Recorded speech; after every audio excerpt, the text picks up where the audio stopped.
সুজুদটা করে আল্লাহ পাক বলেন ফেরেশতা ওই নাভি থেকে সুজুদটা নিয়ে তোমরা ফেলে দাও। ফেরেশতারা যখন এই নাভির মতো সুজুদটা যখন নিয়ে ফেলতে গেছে তখন কিন্তু এই নাভিটা বানানো হয়েছে, জোরে বলে আর একটু জোরে। তার জন্য বলে আল্লাহ আমার বান্দারা শুনে রেখে দাও, শয়তান তোমার কোন জায়গায় ঢুকতে পারবে না, শয়তান ওই জায়গা দিয়ে তোমার শরীরে প্রবেশ করবে, সেই জায়গাটার নাম হচ্ছে নাভি। শয়তান তোমার নাভি দিয়ে তোমার শরীরে প্রবেশ করবে আর তোমাকে খারাপ মন্তব্য করাবে, তোমাকে হারাম কাজে নিয়ে যাবে, তোমাকে খারাপ কাজে নিয়ে যাবে। আর ফেরেশতারা বলবে যখন তোমাকে খারাপ কাজে নিয়ে যাবে আল্লাহ পাক বলছেন ফেরেশতা তোমাকে ইবলিস বানিয়ে দিলাম, তোমার অনুসরণ করবে যারা, তোমাকে ফলো করবে যারা, আমি আল্লাহ রাব্বুল আলামিন তাদের জন্য জাহান্নাম বানিয়ে রেখেছি, জোরে বলে আর একটু জোরে। মজার ঘটনা সামনে আছে, চলুন বাবা।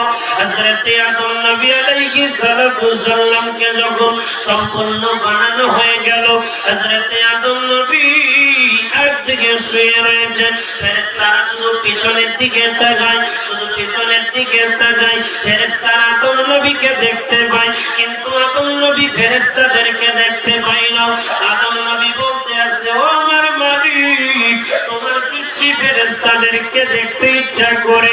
আদম নবী আলাইহিস সালামের পিঠে আমার নবী মুস্তাফার নূর ছিল বলে আদম নবীকে পিছন থেকে ফেরেশতা দেখতেছিলেন।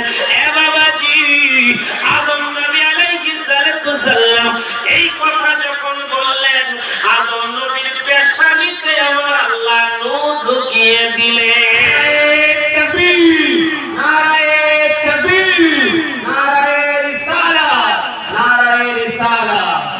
আদম নবী আলাইহিস সালাম তখন আঙ্গুলে দেখতে পাচ্ছেন আমার নবী মুস্তাফার নূর মুবারক। আল্লাহ রাব্বুল আলামিন বলেন ও আদম তুমি জান্নাতে প্রবেশ করে যাও। জান্নাতে যখন আদম নবী শুয়ে রয়েছেন আমার আল্লাহ রাব্বুল আলামিন বলতে আছে ও ফেরেশতা আদম নবী একা একা শুয়ে রয়েছে, এই আদম জাতিকে আরো বানাইতে হবে। আল্লাহ রাব্বুল আলামিন আদম নবীর বাম পাশের হাড় দিয়ে মা হাওয়াকে বানাইয়ে দিলেন। কাকে বানালেন? আমাদের মা।